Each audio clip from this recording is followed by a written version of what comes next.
ரீசெண்டாக 2 வீக்ஸ் முன்னாடி எனக்கு ஒரு ஃபோன் வந்ததுங்க. எனக்கு க்ளோஸ் ஃப்ரெண்டோட தம்பி சுந்தர் அவர் வந்து எனக்கு ஃபோனில் சொன்னது வந்து நான் ரீசெண்டாக கோலன் கேன்சர்னால டயக்னோஸ் ஆயிருக்கேன் அப்படின்னு சொன்னாருங்க. சுந்தர் தப்பாக பண்ண 2 விஷயங்கள் என்னன்னு பார்த்தீங்கன்னா, டாக்டர் இந்த கேள்வி உங்ககிட்ட கேட்கறது கரெக்டாக இருக்கும்னு நினைக்கிறேன். You are the first robotic surgical gastroenterologist in Tamil Nadu setup ஆக்சுவலாக.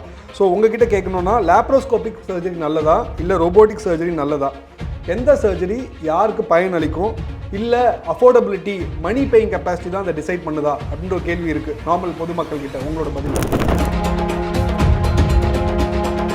Doctor UP Srinivasan sir free surgical second opinion கொடுக்கறதுக்காக அக்செப்ட் பண்ணியிருக்காரு. வயிறு சம்மந்தப்பட்ட பிரச்சனைகள் நிறைய இருக்குது, ஒரு செகண்ட் ஒப்பீனியன் வேணும் சீனியர் டாக்டர் கிட்ட அப்படின்னா உங்களோட ரிப்போர்ட்ஸை 8111004517 இந்த நம்பருக்கு வாட்ஸ்அப் பண்ணிங்கன்னா உங்களுக்கு senior surgical gastroenterologist doctor UP Srinivasan sir கிட்ட இருந்து ஃப்ரீ சர்ஜிக்கல் செகண்ட் ஒப்பீனியன் கொடுக்கப்படும். டாக்டர் இது ஸ்ட்ராங்காக டிபேட் பண்ணுறோம் உங்ககிட்ட. ஏன்னா நேற்று கூட ஒரு பேஷண்ட் உங்களுக்கு அனுப்பியிருந்தேன். அவங்களுக்கு பார்த்தீங்கன்னா நீங்கள் மசில்ஸ் பாசம் தான், அவங்க கேல் பிளாடர் சர்ஜரி அட்வைஸ் பண்ணியிருந்தாங்க.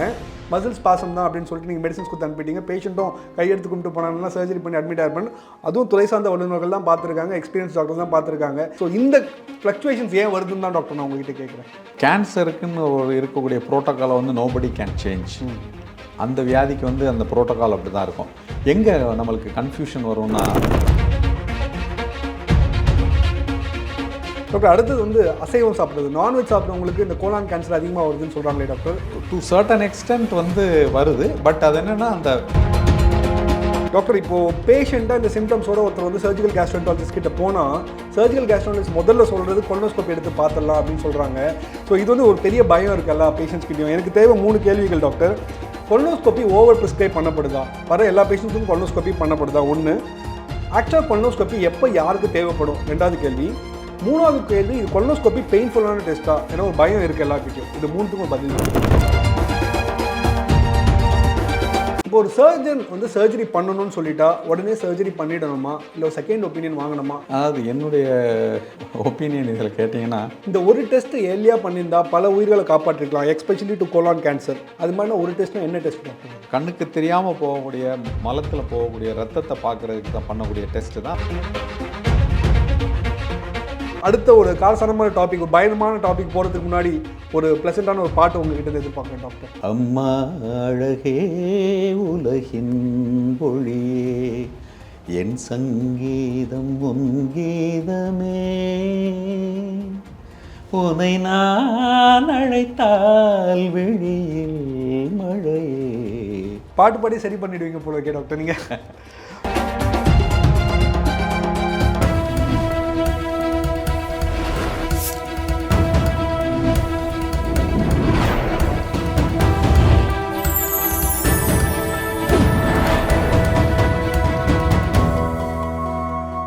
வணக்கம், நான் டாக்டர் செந்தில் பேசுகிறேன். ரீசெண்டாக 2 வீக்ஸ் முன்னாடி எனக்கு ஒரு ஃபோன் வந்ததுங்க. எனக்கு க்ளோஸ் ஃப்ரெண்டோட தம்பி Sundar, 38 years old, male, IT professional, married with 2 children, night shifts, poor sleep, sedentary lifestyle, irregular bowel and food habits. அவர் வந்து எனக்கு ஃபோனில் சொன்னது வந்து நான் ரீசெண்டாக கோலன் கேன்சர்னால டயக்னோஸ் ஆயிருக்கேன் அப்படின்னு சொன்னாருங்க. அதாவது பெருங்குடல் புற்றுநோயினால் நான் டயக்னோஸ் பட்டிருக்கேன் அப்படின்னு சொன்னார். இது சுந்தர்னாலையும் சரி அவங்க குடும்பத்தினாலையும் சரி யாருனாலும் ஏற்றுக்க முடியல. சுந்தர் தப்பாக பண்ண 2 விஷயங்கள் என்னென்னு பார்த்தீங்கன்னா, அவர் மோஷனில் அடிக்கடிக்கு ப்ளீடிங் இருந்தது. இது வந்து பைல்ஸாக இருக்குமோ, ஃபிஷராக இருக்குமோ, ஃபிஸ்டுலாவாக இருக்குமோன்னு சொல்லிட்டு அதை உதாசீனப்படுத்தினது. 2வது வலி இல்லாமல் இருக்கும் போது அவர் வந்து பெரிய ஆபத்தில் போய் முடியாதுன்னு நினச்சிட்டு அதை உதாசீனப்படுத்தினதுனால இப்போது பெரிய டயக்னோசிஸ், அதாவது கோலன் கார்சினோமான்ற டயக்னோசிஸில் வந்து நின்றுட்டுருக்காரு. Personally I wanted to do this video because முதல்ல கேன்சர் அப்படின்றது பார்த்தீங்கன்னா சீனியர் சிட்டிசன்ஸ், அதாவது 60 வயசுக்கு மேலே இருக்கவங்களுக்கு தான் ரொம்ப ப்ரிவாலண்ட்டாக பார்க்கப்பட்டது. பட் இப்போ ஆஃப் லேட்டாக பார்த்தீங்கன்னா because of the lifestyle and food habits 35 இயர்ஸ்க்கு மேலேயே பார்த்தீங்கன்னா ரொம்ப காமனாக அந்த புற்றுநோய் வந்து பார்க்கப்படுது. ஸோ இந்த வீடியோ நான் பண்ணணும்னு முடிவு பண்ண உடனே சென்னையில் இருக்க சீனியர் மோஸ்ட் சர்ஜிக்கல் கேஸ்ட்ரோஎன்ட்ராலஜிஸ்ட் கூட பண்ணணும் அப்படின்னு வெயிட் பண்ணிட்டு இருந்தேன். Finally the video is happening because we have with us doctor UP Srinivasan sir, Chennai's most reputed and respected senior surgical gastroenterologist. Sir வந்து பார்த்தீங்கன்னா MCH in surgical gastroenterology from MMC முடிச்சிருக்காரு. அது மட்டும் இல்லாமல் fellowship in minimally invasive surgery ஃப்ரான்ஸில் முடிச்சிருக்காரு. Sir கூட்டு வரதுக்கு 3 முக்கியமான காரணம் என்னென்னு பார்த்தீங்கன்னா, முதல்ல சார் எனக்கு 20 வருஷமாக பர்சனலாக தெரியும். One of the most reputed doctors among the doctors community. அதாவது என்னென்னு பார்த்தீங்கன்னா இங்கே டாக்டர்ஸ் கம்யூனிட்டிக்குள்ளே ஏதாவது ஒரு காம்ப்ளெக்ஸ் கேஸ் நடக்குது, எந்த ஹாஸ்பிட்டல் நடந்தாலும் சார் வந்து ஒரு சப்போர்ட்டுக்காக கூப்பிடுறாங்க. ஏன்னா sir is well known to handle complex cases. ரெண்டாவது வந்து பார்த்தீங்கன்னா one of the most ethical doctor I come across இந்த லாஸ்ட் 20 இயர்ஸ். அவர்கிட்ட எனக்கு ஒரு நிறைய ரிப்போர்ட்ஸ் வரும் ஆக்சுவலாக, டாக்டர் இந்த சர்ஜரி பண்ண சொல்லியிருக்காங்க, அந்த சர்ஜரி பண்ண சொல்லியிருக்காங்கன்ட்டு.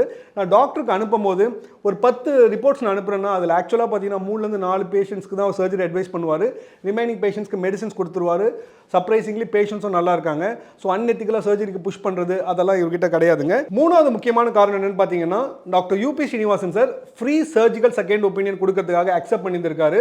ஸோ இந்த வீடியோ பார்க்குற பேஷண்ட்ஸோ இல்லை இந்த வீடியோ பார்க்குற வியூவர்ஸ் யாருக்காவது இந்த மாதிரி ப்ராப்ளம் இருக்குது, சர்ஜரி பண்ணணுமா வேணாவா, வயிறு சம்மந்தப்பட்ட பிரச்சனைகள் நிறைய இருக்குது, ஒரு செகண்ட் ஒப்பீனியன் வேணும் சீனியர் டாக்டர் கிட்ட அப்படின்னா உங்களோட ரிப்போர்ட்ஸை 8111004517 இந்த நம்பருக்கு வாட்ஸ்அப் பண்ணிங்கன்னா உங்களுக்கு senior surgical gastroenterologist doctor UP Srinivasan sir கிட்ட இருந்து ஃப்ரீ சர்ஜிக்கல் செகண்ட் ஒப்பீனியன் கொடுக்கப்படும். அது மட்டும் இல்லைங்க, நீங்கள் டாக்டர் நேரில் பார்க்கணுன்னா கூட உங்களுக்கு கன்சல்டேஷன் அரேஞ்ச் செய்து கொடுக்கப்படும். ஸோ இந்த நம்பர் நோட் பண்ணிக்கிங்க, 8111004517 இந்த நம்பருக்கு நீங்கள் உங்களோட ரிப்போர்ட்ஸை கிளியராக ஃபோட்டோ எடுத்து வாட்ஸ்அப் அனுப்பிட்டீங்கன்னா உங்களுக்கு இந்த கன்சல்டேஷன் அரேஞ்ச் செய்து கொடுக்கப்படும். வணக்கம் சார். வணக்கம் sir. Sir, thanks for accepting and coming in your busy schedule and thanks for offering free surgical second opinion for all the patients. ஏன்னா பல குழப்பங்கள் இருக்கிறாங்க, சர்ஜரி பண்ணலாமா வேணாமான்னுட்டு. ஸோ நான் முதல்ல உங்ககிட்ட கேட்க வேண்டிய கேள்வி வந்து யார் இந்த வீடியோ பார்க்கணும் சார்? இரைப்பை குடல் கல்லீரல் சம்பந்தப்பட்ட வியாதிகள், அதாவது வாயிலிருந்து நம்ம மலக்குடல் கீழே போகிற இதை வரைக்கும் இருக்கக்கூடிய வியாதிகள் எதுவாக இருந்தாலும் சரி, அவங்க எல்லாருமே இதை பார்த்து பயனடையலாம். இப்போ நீங்கள் ஃப்ரீ சர்ஜிக்கல் செகண்ட் ஒப்பீனியன் கொடுக்குறேன்னு சொல்லியிருக்கீங்க sir. You got almost 25 years of experience in Chennai and you are the reputed and respected senior gastroenterologist, surgical gastroenterologist. என்னென்ன மாதிரி சர்ஜரிஸ்க்கு நீங்கள் செகண்ட் ஒப்பீனியன் கொடுப்பீங்க சார்? அதாவது நான் சொன்ன மாதிரி வயிறு சம்பந்தப்பட்ட வியாதிகள் எதுவாக இருந்தாலுமே வந்து செகண்ட் ஒப்பீனியன் ஃப்ரீயாக கொடுக்குறதுக்கு நான் வந்து விருப்பமாக இருக்கேன். அதில் வியாதிகள்னு பார்த்தீங்கன்னா ஒரு உணவு குழாயில் ஒரு எரிச்சல் இருக்குது, சாப்பிட்ட உடனே ஒரு நெஞ்சு எரியிற மாதிரி இருக்குது, இல்லை வயிற்றில் வந்து இந்த பகுதியில் ஒரு எரிச்சல் இருக்குது. சில பேருக்கு வந்து அந்த எரிச்சல் இருக்கிறவங்களுக்கு ஜிஆர்டி இல்லைன்னா காமனாக கேர்டுன்னு சில பேர் சொல்லி பழகியிருப்பாங்க. ஸோ அந்த மாதிரி, அதாவது ரிஃப்ளக்ஸ் டிசீஸ், ஆசிட் ரிஃப்ளக்ஸ், அதை தான் நம்ம அதை அப்படி சொல்கிறோம். அந்த மாதிரியான வியாதி இருக்கிறவங்களும் சில பேருக்கு வந்து சர்ஜரி அட்வைஸ் பண்ணப்பட்டிருக்கலாம், அவங்களும் அணுகலாம். அப்புறம் வந்து பித்தப்பையில் கற்கள் இருக்குது, அந்த கற்களுக்கு நம்ம ஆப்ரேஷன் பண்ணணுமா வேண்டாமான்றது ஒரு பெருவாரியான மக்களுக்கு வந்து ஒரு குழப்பமான ஒரு சூழ்நிலையாக இருக்குது. ஸோ அவங்களும் வந்து நம்மளை வந்து அணுகலாம். ப்ளஸ் வந்து ஹெர்னியா மாதிரியான வியாதிகள், அது எந்த டைப் ஆஃப் ஹெர்னியாவாக இருந்தாலும் பரவாயில்ல, பெண்களுக்கு வரக்கூடிய ஹெர்னியாஸ், ஆண்களுக்கு வரக்கூடிய ஹெர்னியாஸ், இந்த மாதிரியான ஹெர்னியாஸும் வரலாம். இதெல்லாம் வந்து இதை தவிர நம்ம வந்து கேன்சர், உணவு குழாய், அப்புறம் ஸ்டமக்கு, இரைப்பைன்னு சொல்லப்படக்கூடிய ஸ்டமக்கு, கணையத்தில் பேங்க்ரியாஸ், கணையம்ன்றது பேங்க்ரியாஸில் வரக்கூடிய கேன்சர்ஸு, குடல் சம்மந்தப்பட்ட கேன்சர், கல்லீரல் சம்மந்தப்பட்ட கேன்சர், மலக்குடல் சம்மந்தப்பட்ட கேன்சர், இது எதுவாக இருந்தாலும் வந்து கேட்டுக்கொள்ளலாம் நம்ம. டாக்டர், இந்த பைல்ஸ், ஃபிஷர், ஃபிஸ்டுலா அதில் வந்து நிறைய பேர் அஃபெக்ட் ஆகிறாங்களே, அவங்க வந்து உங்களை அப்ரோச் பண்ணலாங்களா? ஆமாம், தாராளமாக பண்ணலாம். யாருக்குனாலும் இந்த அறுவை சிகிச்சைன்றது நமக்கு அவசியமாக இருக்கா அப்படின்ற மாதிரியான ஒரு செகண்ட் தாட் இருக்குது அப்படின்னா தாராளமாக ஹெல்ப் பண்ணுறதுக்கு ரெடியாக இருக்கும். ஸோ நீங்கள் free surgical second opinion doctor UP Srinivasan sir கிட்ட வாங்கணும் அப்படின்னா நீங்கள் உங்கள் ரிப்போர்ட்ஸை 8111004517 நம்பருக்கு அனுப்புனீங்கன்னா சார் கிட்ட ஒரு பர்சனல் கன்சல்டேஷன் உங்களுக்கு அரேஞ்ச் செய்து கொடுக்கப்படும். டாக்டர், இப்போ getting to the main topic, பெருங்குடல் புற்றுநோய் வயதானவருக்கு மட்டும் வரும்ன்றது சொல்கிறாங்களே, அது உண்மையா டாக்டர்? அதாவது பொதுவாக வந்து மெனி ஆஃப் த கேன்சர்ஸ், ஒரு சில கேன்சர்களை தவிர மெனி ஆஃப் த கேன்சர்ஸ் வந்து வயது முதிர்ந்தவர்களுக்கு தான் வர மாதிரியான ஒரு இது இருந்தாலும் கூட, குடல் புற்றுநோய், பெருங்குடல் புற்றுநோய், மலக்குடல் புற்றுநோய்லாம் வந்து கொஞ்ச காலம் முன்னாடி வரைக்கும் ஒரு 50 வயதுக்கு மேலே இருக்கவங்களுக்கு தான் காமனாக வர மாதிரியான ஒரு சூழ்நிலையில் இருந்துகிட்டு இருந்தது. இப்போ வந்து அது ஒரு 45 வயதுக்கு மேலே இருக்கவங்களுக்கே காமனாக வர மாதிரியான ஒரு சுச்சுவேஷன் வந்துருச்சு. இன்ஃபேக்ட் ரீசெண்ட் டேஸில் we are seeing patients even at 17 years 18 years அந்த மாதிரி கூட ரேராக வந்துடுறாங்க. அதனால் இது வந்து வயதானவர்களுக்கு மட்டும்தான் அப்படின்ற மாதிரியான சூழ்நிலை மாறி சில உணவு பழக்க வழக்கங்கள் மாற்றங்கள்லாம் ஏற்படுறது, சில சேஞ்சஸ் நம்மளுடைய ஹேபிட்ஸில் உள்ள சேஞ்சஸ் எல்லாம் பொறுத்து இப்போ நாங்கள் வந்து யங் பேஷண்ட்ஸுக்குமே கொஞ்சம் பார்க்க ஆரம்பிச்சிருக்கோம். டாக்டர், இப்போ மோஷன், அதாவது மலத்தில் ப்ளீடிங் இருக்கிறது வந்து ரொம்ப காமனாக எல்லாருக்கிட்டையும் பார்க்க முடியுது ஆக்சுவலாக. ஸோ இது வந்து நார்மலாக, இதெல்லாம் நிறைய பேர் என்ன பண்ணுறாங்கன்னா பைல்ஸ், ஃபிஷர், ஃபிஸ்டுலாவாக இருக்குமான்னு சொல்லிட்டு இக்னோர் பண்ணிடுறாங்க. இது மாதிரி இக்னோர் பண்ணுறது கரெக்டாக டாக்டர்? எப்போவுமே வந்து ஒரு சிம்டம், அதாவது ரெட் ஃப்ளாக் சைன்ஸுன்றது வந்து நம்ம பாடியில் சில இது இருக்குது. பொதுவாக நம்ம டாக்டரை எப்போ பார்ப்போம் அப்படின்னா, ஒரு கட்டி மாதிரி ஒன்று இருந்தாலும் அந்த கட்டியில் வந்து ஒரு வலி வந்ததுக்கப்புறம் தான் டாக்டரை போய் பார்க்குறதுன்ற ஒரு இது இருக்குது. அதுக்கு என்ன காரணம்னா டாக்டரை போய் பார்த்தா இந்த கட்டிக்கு உடனே ஆப்ரேஷன் பண்ணணும்னு சொல்லிடுவாங்களோ அப்படின்ற ஒரு நேச்சுரலான ஒரு பயம் இருக்குது. அதே மாதிரி தான் அந்த பைல்ஸு ப்ளீடிங் மோஷனில் ரத்தம் வருதுன்றதுமே அந்த சேர்த்தி தான்.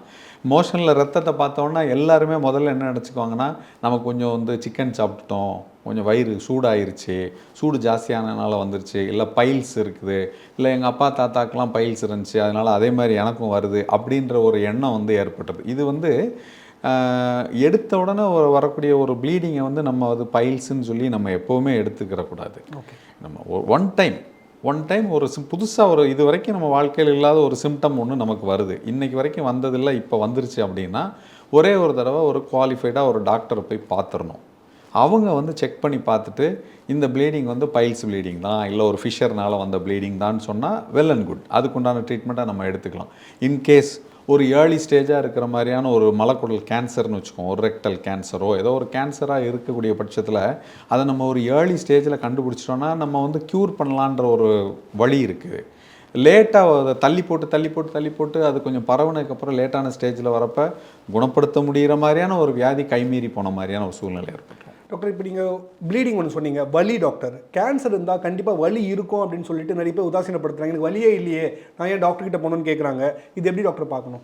அதுதான், இது கேன்சரை பொறுத்தளவுக்கு நம்ம பொதுவாக புரிஞ்சுக்கொள்ள வேண்டியது என்னென்னா, வலியே இல்லாமையே தான் அது ரொம்ப நாளைக்கு இருக்கும். ஓகே. எப்போவுமே அது ஒரு தொடக்க நிலையில் இருக்கக்கூடிய நேரத்தில் அது வந்து வலியை வந்து உண்டு பண்ணுறதில்ல. எப்போ வலி வரும்னா அது கொஞ்சம் முத்தி பரவி பக்கத்தில் இருக்கக்கூடிய ஸ்ட்ரக்சர்ஸ் எல்லாம் வந்து போய் அஃபெக்ட் பண்ணுற மாதிரி, சில நர்வ்ஸ் அஃபெக்ட் பண்ணுற மாதிரிலாம் வந்துருச்சு. இல்லை மலக்குடல் கேன்சரை பற்றி நம்ம பேசிகிட்டு இருக்கிறதுனால மலக்குடலில் அந்த கட்டி பெருசாக வளர்ந்து குடலில் அடைப்பு ஏற்படுற மாதிரியான ஒரு சூழ்நிலை ஏற்பட்டு குடலில் வந்து மோஷனோ கேஸோ போக முடியாமல் விரிவடைகிற நேரத்தில் பெயின் வரும். அந்த நேரமாக அவங்க வர நேரத்தில் கொஞ்சம் அட்வான்ஸ்டு ஸ்டேஜாக போயிடுறாங்க. அதனால் கட்டாயம் வலியோடு இருக்கணும்னு அவசியம் இல்லை.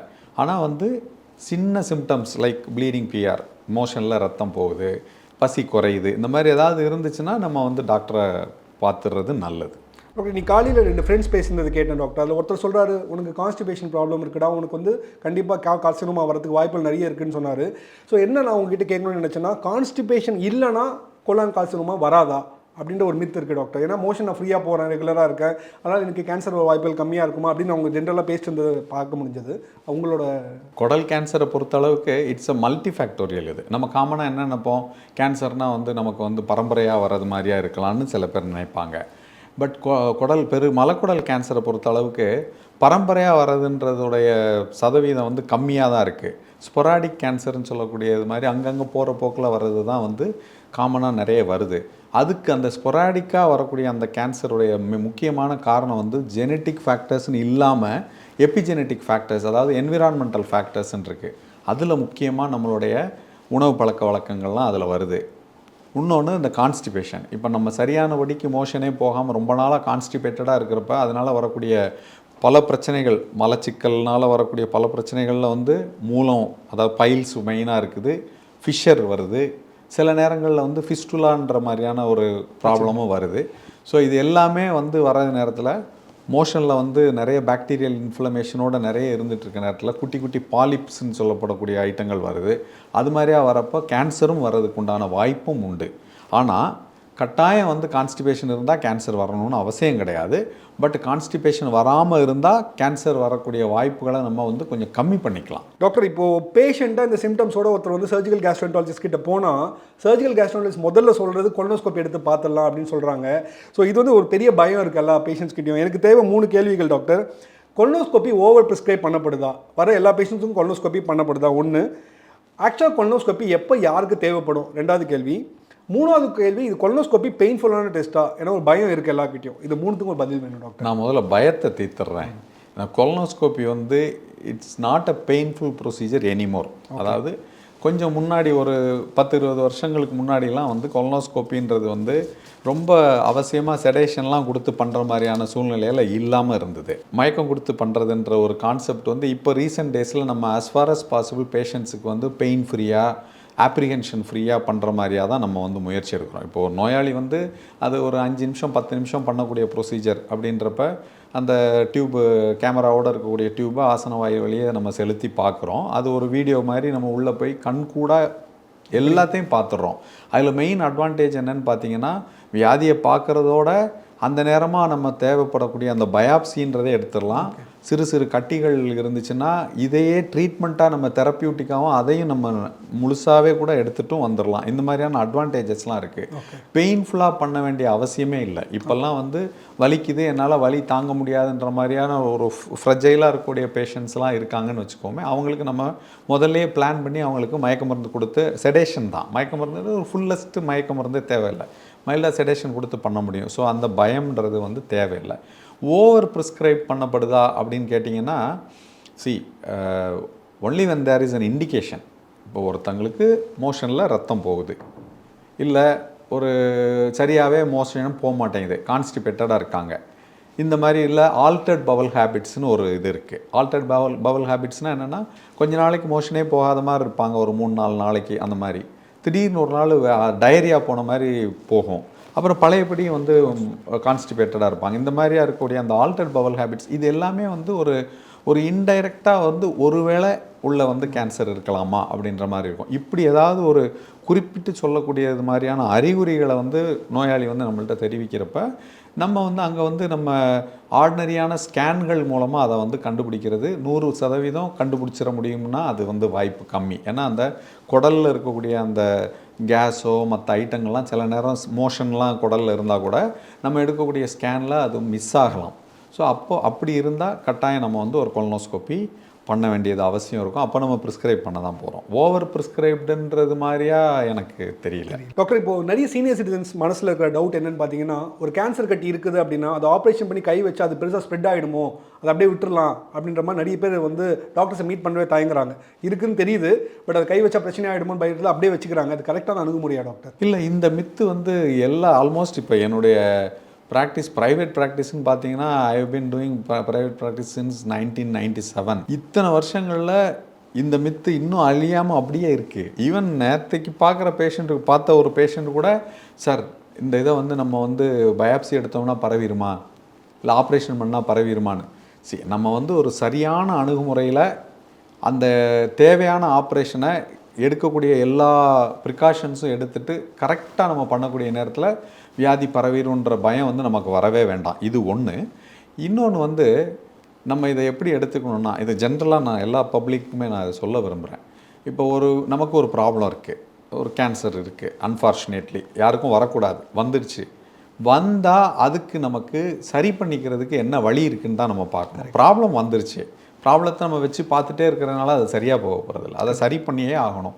என்ன முறைகள் இருக்குது, இதை வந்து ஆப்ரேஷன் பண்ணால் சரியாக போகுமா, இல்லை மாத்திரை கொடுத்தா சரியாக போகுமா, இல்லை ரேடியேஷன் ஏதாவது கொடுத்தா சரியாக போகுமா அப்படின்றப்ப அந்த வழிக்கு எது, அந்த பர்டிகுலர் ப்ராப்ளத்துக்கு எது சொல்யூஷனோ அதை நம்ம எடுத்து தான் ஆகணும். அந்த சொல்யூஷன் வந்து சர்ஜரின்னா நம்ம பண்ணி தான் ஆகணும். அதுக்கு தேவையான ப்ரிகாஷன்ஸ் எடுத்துகிட்டு நம்ம பண்ணிக்க வேண்டியதுதான். அந்த மாதிரி பண்ணுனா பரவுன்றது மித்து, அந்த மாதிரி கிடையாது. ரொம்ப தேங்க்ஸ் டாக்டர். டாக்டர், ஸ்டோமா அப்படின்னு ஒன்று சொல்கிறாங்க. ஸ்டோமா வச்சா வாழ்க்கையே முடிஞ்சு போச்சு அப்படின்னு பேஷண்ட் நினைக்கிறாங்க. என்ன டாக்டர் ஸ்டோமானா என்ன டாக்டர்? வாழ்க்கை எப்படி டாக்டர் இருக்கும் ஸ்டோமா வச்சதுக்கப்புறம்? அது கொஞ்சம் புரிதல் வேணும் டாக்டர். நான் இதுக்கு ஒரு சின்ன ஒரு எக்ஸாம்பிள் சொல்ல விரும்புகிறேன். என்னுடைய க்ளோஸ் ஃப்ரெண்டோட தாத்தா, நான்லாம் அப்போ வந்து 6th ஸ்டாண்டர்ட் படிக்கிறப்பத்துலேருந்து நான் அவங்க ஃபேமிலியோட ரொம்ப க்ளோஸு. மெடிக்கல் காலேஜ் வந்து நான் வந்து MBBS முடித்து சர்ஜன் ஆகி முடித்ததுக்கு அப்புறம் ஆல்மோஸ்ட் லைக் ஒரு 20-25 இயர்ஸ்க்கு அப்புறம் நான் ஃபஸ்ட்டு அவங்க தாத்தாவை பார்த்த காலத்துலேருந்து 25 இயர்ஸ் நான் ஃபஸ்ட்டு அவரை பார்க்குறப்ப probably he must be like 59-60. 85 இயர்ஸில் அவர் வந்து இறந்து போகிறாரு. அன்னைக்கு தான் எனக்கு தெரியும் அவர் வந்து all along for the past 25 years he was living with the ஸ்டோமான்னு சொல்லிட்டு. ஸ்கூட்டரில் போவார், எல்லாமே பண்ணுவார், அவரே ஸ்கூட்டர் எடுத்துகிட்டு போவார். இதை நான் எதுக்கு சொல்ல வரேன்னா, ஸ்டோமான்றது எண்ட் ஆஃப் லைஃப் கிடையாது, it's the beginning of a life. இப்போ ஒருத்தங்களுக்கு வந்து ஸ்டோமா வைக்கணுன்றது நம்ம யாரும் விருப்பப்பட்டு பண்ணுறது கிடையாது. அந்த குடலில் வரக்கூடிய மலக்குடலில் வரக்கூடிய கேன்சர்ன்றது வந்து ஆசன வாயிலிருந்து எவ்வளோ நெருக்கமாக இருக்குது அப்படின்னு நம்ம பார்க்குறோம். எல்லா கேன்சர்ஸுக்கும் நம்ம வந்து ஒரு கிளியரன்ஸ் கொடுக்க வேண்டியிருக்கு. இந்த பக்கம் ஒரு 5 சென்டிமீட்டர், கீழே ஒரு 2 சென்டிமீட்டர், அந்த மாதிரி ஒரு கிளியரன்ஸ் வந்து நம்ம சயின்டிஃபிக்காக படித்து வச்சுருக்கோம். இவ்வளோ கொடுத்தா திரும்ப வராமல் இருக்கிறதுக்கு உண்டான வாய்ப்புகள் ஜாஸ்தி அப்படின்னு சொல்லிட்டு. ஸோ அந்த கிளியரன்ஸ் வந்து இப்போ ஆசன வாயிலேருந்து ரொம்ப நெருக்கமாக இருக்கக்கூடிய ஒரு கட்டிக்கு வந்து நம்ம வந்து கொடுக்க முடியாது. டெஃபினட்டாக ஆசன வாயோட எடுத்து பண்ணினா தான் அவங்களுடைய லைஃப் வந்து நார்மல் லைஃப் லீட் பண்ண முடியும். நார்மல் லைஃப்ன்றது லாஞ்சிவிட்டியை நான் சொல்கிறேன். ஸோ அப்போ வரப்போ தான் நம்ம ஸ்டோமா வைக்கிறோம். அப்படி வைக்கக்கூடிய ஒரு ஸ்டோமாவனால கொஞ்ச நாளைக்கு நமக்கு அந்த ஒரு சோஷியல் ஸ்டிக்மா மாதிரி ஒரு ஸ்கர்ஜ் மாதிரி இருக்கும். ஒரு அதை மெயின்டைன் பண்ணுறதுக்கு ஒரு கேஸ் வருது, திடீர்னு ஃபில் ஆயிடுது, நம்மளுடைய கண்ட்ரோல் இல்லாமல் வருது, ஒரு டாய்லெட்டில் போய் க்ளீன் பண்ணோம்.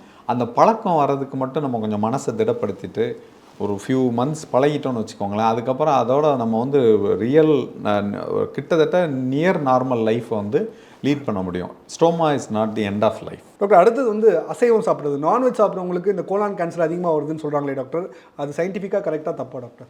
டு சர்டன் எக்ஸ்டென்ட் வந்து வருது. பட் அது என்னென்னா அந்த அந்த நம்ம சாப்பிடக்கூடிய ப்ராடக்ட்ஸை வந்து நம்ம சரியானபடிக்கு குக் பண்ணாமல் ஒரு ரொம்ப டீப் ஃப்ரைடாக அந்த மாதிரிலாம் சாப்பிட்றப்ப வருது. உடல் பருமன் இருக்குது பாருங்கள், வேறு சில காரணங்கள் இருக்குது நமக்கு குடல் கேன்சர் வர்றதுக்கு. வந்து obesity is one of the reasons for colonic cancer. ஒரு லைஃப் ஸ்டைலில் நம்ம ஒரு எக்ஸசைஸே இல்லாமல் இருக்கிறது, ஒபீஸாக இருக்கிறது, நிறைய ஃப்ரெஷ் வெஜிடபிள்ஸு ஃப்ரூட்ஸ் அந்த மாதிரிலாம் எடுக்காமல் இருக்கப்போ மோஷன் வந்து பிகம்ஸ் கான்ஸ்டிபேட்டட். வெறும் நான் வெஜிடேரியனாக எடுத்துக்கிட்டு இருந்தால் மோஷன் கான்ஸ்டிபேட் ஆகிடுது. இது மாதிரியான விஷயங்கள்னால தான் அந்த ரிஸ்க் இருக்கே தவிர நான்வெஜ் எடுக்கிறதுனால வருதுன்றது வந்து ஃபுல்லாக வந்து அது கரெக்ட் கிடையாது. டாக்டர், இப்போ ரீசெண்டாக நேற்று கூட ஒரு பேஷண்ட் உங்களுக்கு அனுப்பியிருந்தேன். அவங்க என்ன பண்ணாங்கன்னா மெடிசன்ஸ் எடுத்துகிட்டே இருந்தாங்க, கேன்சர் வந்ததுன்னு சொல்லிட்டு.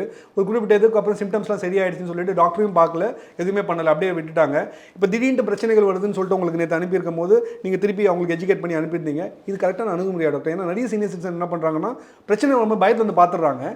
அதுக்கப்புறம் எல்லாம் சரியாயிடுச்சு, எனக்கு டாக்டர் பார்க்க வேணாம் அப்படின்னு சொல்லிட்டு பசங்க கேட்டால் கூட அவங்க பெருசாக என்கரேஜிங்காக சொல்லாமல் அப்படியே வீட்டிலே இருந்துக்கிறாங்க. இது கரெக்டான அணுகுமுறையா டாக்டர்? இது கட்டாயம் நம்ம வந்து இது சரியான அணுகுமுறையாக இருக்காது. ஏன்னா நம்ம வந்து இவங்க ஃபஸ்ட்டு இனிஷியல் ப்ராப்ளத்தோடு வரப்போ ஒரு பெயின் சொல்லுவாங்க, ஒரு மோஷனில் பிளட்டு போகுது, இல்லை மோஷன் சரியாக போகலன்ற மாதிரியான சிம்டம்ஸ் சொல்கிறப்ப நம்ம என்ன பண்ணுறோம், அதுக்கு வந்து சிம்டமேட்டிக் ரிலீஃபுக்காக நம்ம சில மெடிசின்ஸ் ப்ரிஸ்கிரைப் பண்ணோன்னா அந்த சிம்டம்ஸ் வந்து சரியாக போகுது ஷார்ட் பீரியடுக்கு. நம்ம வலிக்குன்னு ஒரு மாத்திரை கொடுத்தா அந்த மாத்திரை இயங்குற வரைக்கும் வலி இல்லாமல் இருக்க போகிறாங்க, மோஷன் போகிறதுக்கு மாத்திரை கொடுத்தா அந்த மாதிரி. ஸோ அந்த ஒரு ஷார்ட் பீரியடில் கொஞ்சம் சிம்டம்ஸ்லாம் ஃப்ரீ ஆனோன்னா அவங்க என்ன நினச்சிட்றாங்க, வியாதியே குணமாயிடுச்சு, நமக்கு வந்த அறிகுறி இதானே, எது குணமாயிடுச்சுன்னு சொல்லிட்டு அவங்க வந்து வரதில்லை. அப்புறம் லேட்டாக வரப்போ பழையபடி அந்த டியூமர் பெருசாகிறப்ப அது அதோடைய சுயரூபத்தை வந்து காமிச்சிது. ஸோ இது வந்து தவறான அணுகுமுறை. டாக்டர், இப்போ கோலான் கேன்சர் ஒருத்தர் டயக்னோஸ் ஆகிடுச்சு அப்படின்னா அவங்க once a patient is always a பேஷண்ட்டாக டாக்டர், அவங்களுக்கு க்யூர்ன்றது ஒன்று கிடைக்கவே கிடைக்காதா அப்படின்ற ஒரு பயம் எல்லாருக்குமே இருக்குது. ஏன்னா கேன்சர்னாலே அதுவும் கோலான் கேன்சர்னு வரும்போது நான் தான் பேஷண்ட் ஆகிட்டேன் அப்படின்ற மாதிரி அவங்களோட டிப்ரெஷனுக்கு போயிடுறாங்க. அது கரெக்டாக டாக்டர்? கரெக்ட் இல்லை. நான் தான் இப்போ எங்கள் ஃப்ரெண்டோடைய தாத்தாவோடைய இதையே சொன்னேன் இல்லையா, அதாவது நம்ம வந்து எல்லா கேன்சரையுமே மோஸ்ட் ஆஃப் த கேன்சர்ஸை வந்து நம்ம வந்து 5 year சர்வைவல் ரேட்டுன்னு ஒன்று வச்சு பேசுகிறோம். அப்படின்னா என்னென்னா ஒரு 100 பேருக்கு ஆப்ரேஷன் பண்ணியிருக்கோம், அதில் வந்து ஒரு 75% 5 year சர்வைவல் ரேட்டுன்னு சொன்னோம்னா ஒரு 5 வருஷத்தில் 75 பேர் உயிரோடு இருக்காங்கன்னு அர்த்தம். ஸோ அப்போ வந்து 5 yearsன்றதை தாண்டிருச்சுன்னா அந்த அவ்வளோ பேர் வந்து குணமாயிட்டாங்கன்னு அர்த்தம். ஓகே. ஸோ அதுதான் அந்த மாதிரி 5 year சர்வைவல் ரேட்டுன்றது. நீங்கள் ஒரு ஏர்லி ஸ்டேஜில் ஒரு பேஷண்ட் வராங்கன்னு வச்சுக்கோமே, அவங்களுக்கு நம்ம ஆல்மோஸ்ட் 100% அவங்களுக்கு வந்து 5 year சர்வைவல் ரேட் வந்துடும். Early disease. ஓகே. இப்போ ஒரு ப்ளீடிங் பிஆர் மோஷனில் ரத்தம் வருது அப்படின்னு ஒருத்தங்க வராங்க, வந்த உடனே வந்துடுறாங்க. நம்ம இமீடியட்டாக அவங்களுக்கு அட்வைஸ் பண்ணுறோம், சில பசி இருக்குதா, வெயிட் குறைஞ்சிருக்கான்ற மாதிரி ஹிஸ்ட்ரியெல்லாம் கேட்டுட்டு ஏஜ் ஃபேமிலி ஹிஸ்ட்ரியெல்லாம் கேட்குறோம். ஓகே, ஒரு சஸ்பிஷியஸாக இருக்குது, ஒரு கொலனோஸ்கோப்பி பண்ணுறோம். நம்ம கொலனோஸ்கோப்பியில் ஒரு சின்னதாக ஒரு பாலிப் இருக்குது, பாலிப்புன்றது ஒரு சின்ன கட்டி மாதிரி. ஸோ அது இருக்குது, அதை நம்ம வந்து உடனே ஒரு கொலனோஸ்கோப்பிக்காகவே நம்ம வந்து கட் பண்ணி எடுக்கிறோம். ஆனால் அதில் கேன்சர் இருக்குதுன்னு வந்திருக்கு. அந்த கேன்சர் அந்த பாலிப்பில் கீழே டீப்பாக பரவலை அப்படின்னு வந்துருச்சுன்னா அவங்க வந்து ஃபுல்லாக க்யூர் ஆகிட்டாங்கன்னு அர்த்தம். அதே மாதிரி தான் அந்த ஸ்டேஜ் 1 அந்த மாதிரியெல்லாம் வரவங்களுக்கு நம்ம வந்து 100% க்யூர் பண்ணுற அளவுக்கு நம்ம வந்து பண்ண முடியும். ஆனால் ஸ்டேஜஸ் ஜாஸ்தியாக அந்த 5 year சர்வைவல் ரேட்டு நம்ம சொல்கிறோம் இல்லையா, ஒரு 75% நல்லா இருப்பாங்க, 50% அது வந்து கொஞ்சம் குறையுமே தவிர கொலானிக் கேன்சரை பொறுத்த அளவுக்கு கூடுமான வரைக்கும் நம்ம வந்து நல்லாவே ட்ரீட் பண்ண முடியும். அது this is one of the well behaved கேன்சர்னு வச்சுக்கோங்களேன். ஓகே. நம்ம ஏர்லியாக ட்ரீட்மெண்ட் எடுத்துட்டோம்னா நல்ல நியர் நார்மல் க்யூர் கொடுத்து நார்மலாக லைஃப்பை லீட் பண்ணுற மாதிரி எங்களுடைய பேஷண்ட்ஸே நிறைய பேர் இருக்காங்க. சார், இப்போ நான் உங்ககிட்ட ப்ரிவென்டிவாக கேட்குறது சார் என்னென்னா, இப்போ 40 வயசில் இருக்கவங்களுக்கு அறிகுறி இருந்தால் தான் நான் உங்ககிட்ட வரப்போகிறேன், இல்லைனா நான் உங்ககிட்ட வந்து எனக்கு பிரச்சனை இருக்குன்னு சொல்ல போகிறதில்ல. இப்போ அறிகுறிகள் சிம்டம்ஸ் இல்லாமல் இருக்கிற ஒருத்தர் இதை நான் ப்ரிவென்டிவாக நான் செக் பண்ணிக்கணும் அப்படின்னா எந்த ஏஜில் வந்து இந்த ப்ரிவென்டிவ் செக்அப் வரணும் டாக்டர்? சில ஆண்டுகளுக்கு முன்னால் வரைக்கும் அதெல்லாம் 50 வயசுக்கு மேலே வச்சுருந்தாங்க. அது 60 yearsன்னு இருந்தது, அப்புறம் ஒரு 50 years அந்த மாதிரி வந்துச்சு. இப்போ கரண்ட்லி வந்து ரிப்போர்ட்ஸ் ஆர் கம்மிங், நம்ம ஒரு 45 yearsலேயே பண்ணிடணுன்ற மாதிரி தான் இருக்குது. ஓகே. ஒரு 45 வயசில் ஒரு மாஸ்டர் செக்கப் மாதிரி பண்ணுறதுல பண்ணிக்கணும். பட் ஹை ரிஸ்க் பேஷண்ட்ஸ்னு கொஞ்சம் பேர் இருக்காங்க, லைக் ஃபேமிலி ஹிஸ்ட்ரி, அவங்களோட அப்பாவுக்கோ அம்மாவுக்கோ தாத்தாவுக்கோ யாருக்கோ யங் ஏஜில் அவங்களுடைய 50வது வயசில் ஆல்ரெடி வந்துருந்தது, அந்த மாதிரியா இருக்கவங்கலாம் ஹை ரிஸ்க் இண்டிவிஜுவல்ஸ்னு வராங்க. ஸோ அந்த மாதிரி இருக்கவங்க இன்னும் யங்கர் ஏஜஸ்லேயே வந்து பண்ணிக்கிறது நல்லது. ஸோ என்ன மாதிரி warning signs doctor, red flag signs ஒரு பேஷண்ட்டாக இல்லை ஒரு நார்மல் இண்டிவிஜுவலாக இக்னோர் பண்ணவே கூடாது, இமீடியட்டாக அவங்களை வந்து பார்க்கணும், சீனியர் சர்ஜிக்கல் கேஸ்ட்ரோஎன்டராலஜிஸ்ட் துறை சார்ந்த வல்லுநர்களை எப்போ அவங்க அணுகணும் அப்படின்றத சொல்லுங்கள் டாக்டர். மோஷனில் ரத்தம் வருது, அந்த ரத்தம் வர்றது வந்து வலியே இல்லாமல் வருதுன்னா கட்டாயம் வந்து பார்த்துடணும். அது வந்து பைல்ஸ்லேயும் வரலாம், கட்டிகள்லையும் வரலாம், கேன்சர் மாதிரி இருந்தாலும் வரலாம். அந்த வலி இல்லாத, அதாவது பெயின்லெஸ் ப்ளீடிங் பெர் ரெக்டம் அந்த மாதிரி இருந்துச்சுன்னா, வலி இல்லாமல் மோஷனில் ரத்தம் வருது அப்படின்னா வந்து கட்டாயம் ஒரு தடவை கன்சல்ட் பண்ணிடணும். சம்மந்தமே இல்லாமல் ஒரு பசியே இல்லாமல் இருக்குது, சோர்வாக இருக்குது, ரத்த சோகை வருது, ஏன் நமக்கு வந்து அனிமியா வந்துச்சு ரத்த சோகை வந்துச்சுன்னு தெரியல, கண்ணுக்கு தெரியாமல் ரத்தம் போயிட்டுருக்குன்னு அர்த்தம். கீழே பசி இல்லாமல் இருக்கிறது, weight loss, unintentional weight loss, நம்ம வந்து நம்மளாக குறைக்கணும்னு வந்து டயட்டை கண்ட்ரோல் பண்ணி எக்ஸசைஸ் பண்ணி குறைக்கிற மாதிரி இல்லாமல் நம்ம நார்மலாக மாதிரி இருக்க மாதிரியே இருக்கோம், பார்த்தா குயிக்காக நமக்கு வெயிட் வந்து குறைஞ்சிட்டு வருது, ஒரு 6 மாதத்தில் ஒரு 10 கிலோலாம் குறையுது, 60 கிலோ இருந்த ஒரு ஆளுக்கு அந்த மாதிரியெல்லாம் இருந்தது அப்படின்னா உடனே வந்து பார்த்துடணும். These are the red flag sign. So இந்த நோயை முழுமையாக தடுக்கணும் அப்படின்னா என்னென்ன மாதிரி லைஃப் ஸ்டைல் சேஞ்சஸ் ஒரு மனுஷன் வாழ்க்கையில் எடுத்துகிட்டு வரணும் டாக்டர்? முதல்ல இதோடைய காரணங்களாக நம்ம சொன்னது வந்து ஒரு ஹெல்த்தியான டயட் சாப்பிடாமல் இருக்கிறது, அது சொன்னேன். அதில் வந்து நம்ம நிறைய சாப்பாட்டில் வந்து நம்ம வந்து நிறைய வந்து காய்கறிகள், ஃப்ரெஷ் ஃப்ரூட்ஸ் அண்ட் வெஜிடபிள்ஸை வந்து நம்மளுடைய உணவில் ஒரு முக்கியமான பங்காக வச்சிடணும் நம்ம. இன்னொன்று வந்து உடல் பருமனும் இதுக்கு ஒரு காரணமாக இருக்குது. ஸோ அதுக்கு வந்து ஒரு ஒபிசிட்டியை குறைக்கிறதுக்குன்னு இருக்கக்கூடிய எக்ஸசைசஸ், ரெகுலர் எக்ஸசைசஸ், அந்த ஒரு ஹேபிட்டை ஃபாலோ பண்ணிடணும். அப்புறம் இந்த ஹேபிட்ஸு, ஸ்மோக்கிங், ஆல்கஹால், இது எல்லாமே வந்து இதோட தொடர்புடையதாக இருக்குது. ஸோ அந்த பேட் ஹேபிட்ஸ் எல்லாம் நம்ம இல்லாமல் பண்ணிடுறது. ஸோ இது வந்து ரொம்ப ரொம்ப வந்து ஒரு ப்ரிவென்டிவான ஒரு இதாக இருக்கும். அப்புறம் வந்து ஒரு ஃபேமிலி ஹிஸ்ட்ரி ஆஃப் கேன்சர் இருந்துச்சு, இல்லை ஒரு ஹை ரிஸ்க் கேட்டகரியில் நம்ம இருக்கிற மாதிரி இருந்தோம்னா நம்ம வந்து ஒரு 45 இயர்ஸில் நம்ம வந்து ஒரு கொலனோஸ்கோப்பிக்கு சப்ஜெக்ட் பண்ணிவிட்டு ஒரு தடவை பண்ணி பார்த்துட்டோம்னா நல்லா இருந்துச்சு அப்படின்னா அதுக்கப்புறம் நம்ம வந்து அங்கேருந்து நம்ம ரெகுலராக ஃபாலோஅப்பில் இருந்துக்கலாம். Thank you doctor. டாக்டர், இப்போ அடுத்த டாபிக் வந்து சர்ஜரி அப்படின்ற பற்றி பேச போகிறோம். ஸோ ஃபியர் ட்ரீட்மெண்ட் அதை பற்றிலாம் நிறைய பேச போகிறோம். அதுக்கு முன்னாடி நீங்கள் நல்லா பாட்டு பாடுவீங்கன்னு எனக்கு தெரியும் ஆக்சுவலாக. ஸோ நீங்கள் வந்து உங்களுக்கு வந்து ஒரு அதர் சைடும் இருக்குது ஆக்சுவலாக. ஸோ அதனால் அடுத்த ஒரு காரசாரமான டாபிக், ஒரு பயணமான டாபிக் போகிறதுக்கு முன்னாடி ஒரு ப்ளசண்ட்டான ஒரு பாட்டு உங்ககிட்ட எதிர்பார்க்குறேன் டாக்டர். அம்மா அழகே உலகின் ஒளியே, அம்மா அழகே உலகின் ஒளியே, என் சங்கீதம் உன் கீதமே, உன்னை நான் அழைத்தால் விழியில் மழையே, அம்மா அழகே உலகின் ஒளியே. Thank you doctor. பாட்டு பாடி சரி பண்ணிடுவீங்க போல இருக்கே டாக்டர் நீங்கள். டாக்டர், இப்போ அடுத்தது முக்கியமான டாபிக், நம்ம சர்ஜரி அண்ட் ஃபியர் ஃபேக்டருக்குள்ளே என்ட்ரா வரும். இப்போ ஒரு சர்ஜன் வந்து சர்ஜரி பண்ணணும்னு சொல்லிட்டா உடனே சர்ஜரி பண்ணிடணுமா, இல்லை செகண்ட் ஒப்பீனியன் வாங்கணுமா? செகண்ட் ஒப்பீனியன் வாங்குறது எவ்வளோ இம்பார்ட்டன்ட் டாக்டர்? அதாவது என்னுடைய ஒப்பீனியன் இதில் கேட்டிங்கன்னா, எல்லா சர்ஜன்ஸுமே வந்து ஒரே படிப்பு தான் படிச்சுட்டு வரோம். ஒவ்வொரு இண்டிவிஜுவலுடைய approach towards the patients may differ. But அந்த ட்ரீட்மெண்ட் பாயிண்ட் ஆஃப் வியூவில் பார்த்தீங்கன்னா ப்ரோட்டோகால் வைஸ் ட்ரீட்மெண்ட் தான் எல்லாருமே பண்ணுறோம். ஸோ நமக்கு பேஷண்ட்ஸுக்கு வந்து ஒரு டாக்டர்கிட்ட ஒரு ட்ரீட்மெண்ட், சர்ஜரியோ எந்த ட்ரீட்மெண்ட்டாக இருந்தாலும் போகிறப்ப they should have the faith on the doctor. நமக்கு வந்து ஒரு ஃபெய்த்தோட இந்த டாக்டர் நமக்கு நல்லது தான் பண்ணுவாங்கன்ற ஒரு ஃபெய்த்தோடு பண்ணக்கூடிய ட்ரீட்மெண்ட் வந்து எல்லா விதத்துலேயும் சிறப்பாக தான் அமையும். ஸோ அதனால் வந்து உங்களுக்கு பேஷண்ட்ஸுக்கு வந்து அவங்களுக்கு யார் கூட ஒரு நல்ல நம்பிக்கை இருக்குது. பட் என்னென்னா இதில் வந்து நீங்கள் நல்ல குவாலிஃபைடான டாக்டர்ஸை மட்டும், அந்தந்த ஸ்பெஷாலிட்டிக்குன்னு குவாலிஃபைடாக இருக்கக்கூடிய டாக்டர்ஸை, இப்போ குடல் சம்மந்தப்பட்ட பிரச்சனை இருக்குது அப்படின்னா குடல் டாக்டரை பார்க்கணுன்ற மாதிரி, அது மாதிரி நான் சொல்கிறேன். ஸோ அந்த மாதிரி ஒரு குவாலிஃபைட் டாக்டரை, நல்ல ஃபெய்த் அவங்களுக்கு இருக்கக்கூடிய ஒரு டாக்டரை நம்ம போய் பார்த்துட்டோன்னா எல்லாருமே வந்து அவங்க பண்ணக்கூடிய ட்ரீட்மெண்ட்ஸ் வந்து ஆல்மோஸ்ட் கரெக்டாக தான் இருக்கும். ப்ரோட்டோகால் வைஸ் ட்ரீட்மெண்ட் தான். இப்போ யாரும் வந்து அவுட் ஆஃப் த ப்ரோட்டோகால் போய் யாருமே வந்து ட்ரீட்மெண்ட் பண்ணுறதில்ல. பட் நம்ம பார்க்குறவங்க நல்ல ஒரு குவாலிஃபைடான டாக்டராக அவங்க பண்ணுறது வந்து நமக்கு வந்து அவர் சொன்ன எக்ஸ்ப்ளனேஷன்ஸ் மற்றது எல்லாமே நமக்கு ஏற்புடையதாக இருந்ததான்னு பார்த்துட்டு நம்ம வந்து பண்ணிக்கலாம். டாக்டர் இது ஸ்ட்ராங்காக நான் டிபேட் பண்ணுறேன் உங்ககிட்ட. ஏன்னா நேற்று கூட ஒரு பேஷண்ட் உங்களுக்கு அனுப்பியிருந்தேன், நான் பேர் சொல்ல விரும்பல ஆக்சுவலாக. அவங்களுக்கு பார்த்தீங்கன்னா நீங்கள் மசில் ஸ்பாசம் தான், அவங்க கேல் பிளாடர் சர்ஜரி அட்வைஸ் பண்ணியிருந்தாங்க.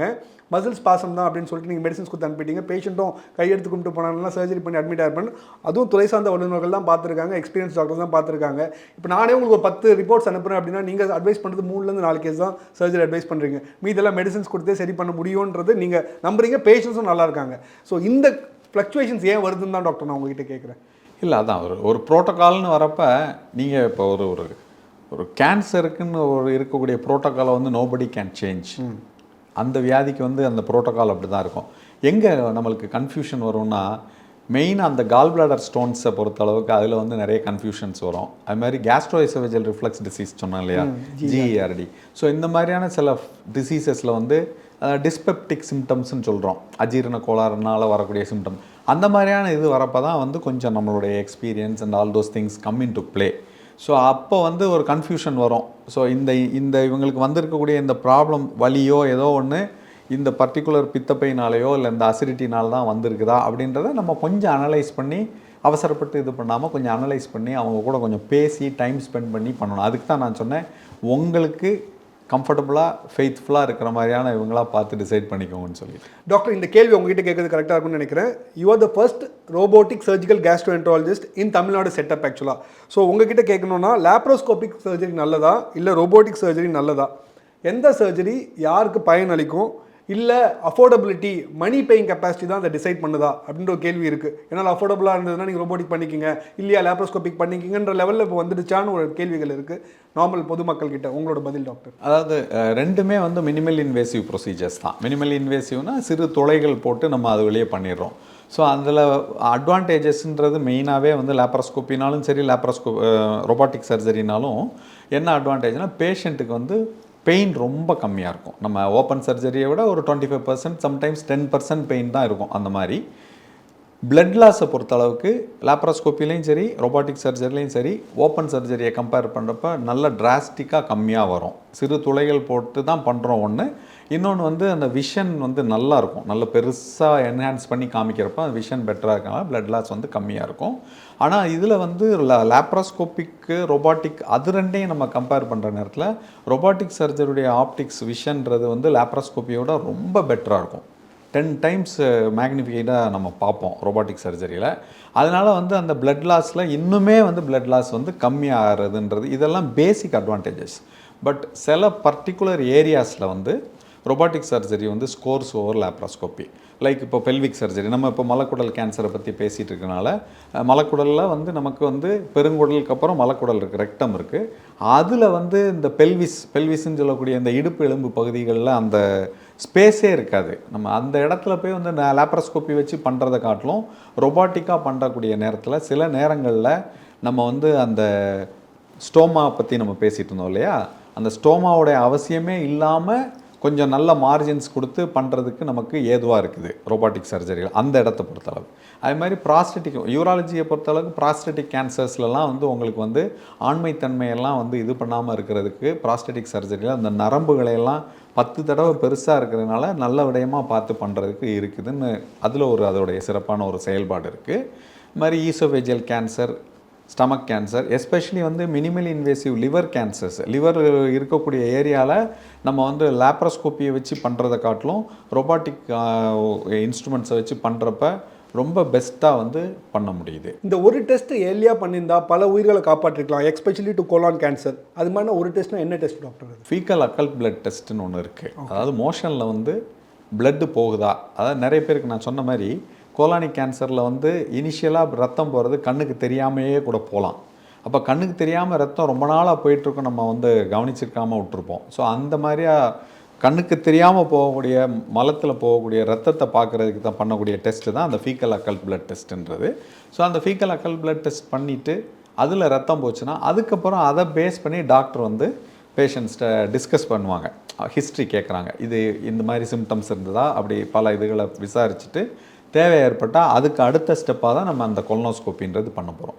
அப்போ அதில் ரத்தம் வந்துருச்சு அப்படின்னா அடுத்து கொலனோஸ்கோப்பி பண்ணுறோம். கொலனோஸ்கோப்பியில் உள்ள ஏதோ ஒரு சின்னதாக ஒரு கட்டி இருந்தால் கூட நான் ஏற்கனவே சொன்ன மாதிரி நம்ம முழுசாக குணப்படுத்துறதுக்கு வாய்ப்பு அமையும். So thanks doctor. இந்த வீடியோ பார்க்குற எல்லாரும் இப்போ இது வரைக்கும் பார்த்துருக்காங்கன்னா உங்களுக்கு ஏதோ சிம்டம்ஸ் இது கூட கனெக்ட் ஆகிருக்கும். அவங்க இப்போ என்ன பண்ணணும், என்ன மாற்றம் அவங்க லைஃப்பில் இமீடியட்டாக பண்ணணும், இல்லை எப்போ வந்து ஒரு டாக்டர் இமீடியட்டாக அணுகணுன்றது உங்களோட ஃபைனல் மெசேஜ் டாக்டர்? வாழ்க்கையில் அவங்க இமீடியட்டாக பண்ண வேண்டியது வந்து எல்லாருமே நல்ல எஜுகேட் ஆகிக்கோங்க. டிசீஸ் உங்களுடைய உடம்பை பற்றின ஒரு பெட்டர் அண்டர்ஸ்டாண்டிங் வேணும்.